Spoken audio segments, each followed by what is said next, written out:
বাসার নিচে ভ্যান গাড়িতে পুঁইশাক এনেছিল, ওখান থেকে পুঁইশাক রেখেছি, তারপর গুঁড়া চিংড়ি দিয়ে রান্না করে ফেলেছি।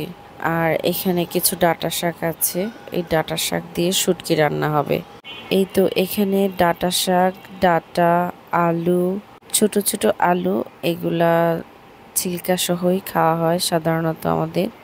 আর হচ্ছে ঝিঙ্গা আর কাঁঠালের বিচি, এগুলো ভালো করে কষিয়ে হাতে বানানো যে ছোট মাছের শুটকি, ওগুলো আগে টেলে নিয়ে তারপর রান্নার মধ্যে দিয়ে দিয়েছি। আর এই ছোট মাছের শুটকিগুলো আমার আম্মুর থেকে এগুলো আমার কালেক্ট করা। ছোট ছোট পাঁচমিশালি মাছগুলো ভালো করে কুটে ধুয়ে এগুলো রূপচপে শুকানো হয়েছিল, তারপর এগুলো ডিপ ফ্রিজে সংগ্রহ করেছিল আমার আম্মু। তো ওগুলোই আমার কালেক্ট করা হয়েছে আম্মু থেকে, ওগুলো দিয়ে রান্না করছি। আর এই হাতে তৈরি শুটকিগুলো অ্যাকচুয়ালি খুব মজাদার। আপনারা যদি কেউ মেক করে না থাকেন তাহলে এগুলো নিজের হাতে মেক করতে পারেন।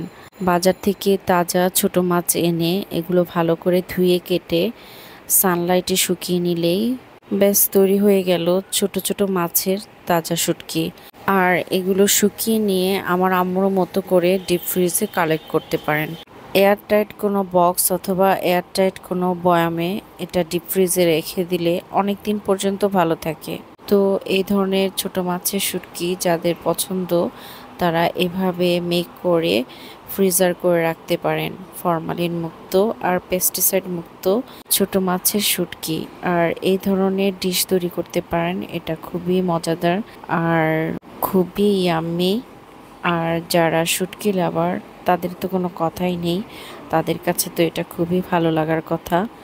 আমার কাছে এটা খুবই ভালো লাগে। আর এটা আগামীকাল আরও বেশি ভালো লাগবে, জালে জালে এটা সুস্বাদু হয়ে যাবে। আর শুটকি রান্না হতে হতে চিংড়িটাও রান্না করে ফেলেছি। এটা অনিয়ন কুচি আর মশলা দিয়ে ভুনা ভুনা টাইপ করে ফেলেছি। অ্যাকচুয়ালি চিংড়িটা যেভাবে রান্না করা হয় সেভাবেই সুস্বাদু লাগে। আর বলতে গেলে চিংড়ি লাভার বলতে আমার বাসার সবাই, তো চিংড়িটা দু একদিন পর পরে আমার রান্না করতে হয়। আর এখানে আরেকটা ডিশ রান্না করেছি, এটা হচ্ছে চিকেন গ্রেভি। এই চিকেন গ্রেভিটা হচ্ছে ডিনারের জন্য। বেশিরভাগ সময়ই আমি ডিনারের জন্য একটা আইটেম রেখে দেওয়ার চেষ্টা করি, তো আজকে চিকেনটাই রেখে দিলাম।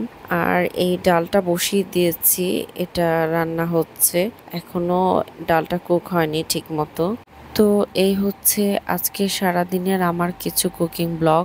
Thanks for watching my video. আপনারা সবাই ভালো থাকবেন, পেল্লাবের সাথে থাকবেন। সো আজকে এ পর্যন্তই, টাটা, বাই বাই।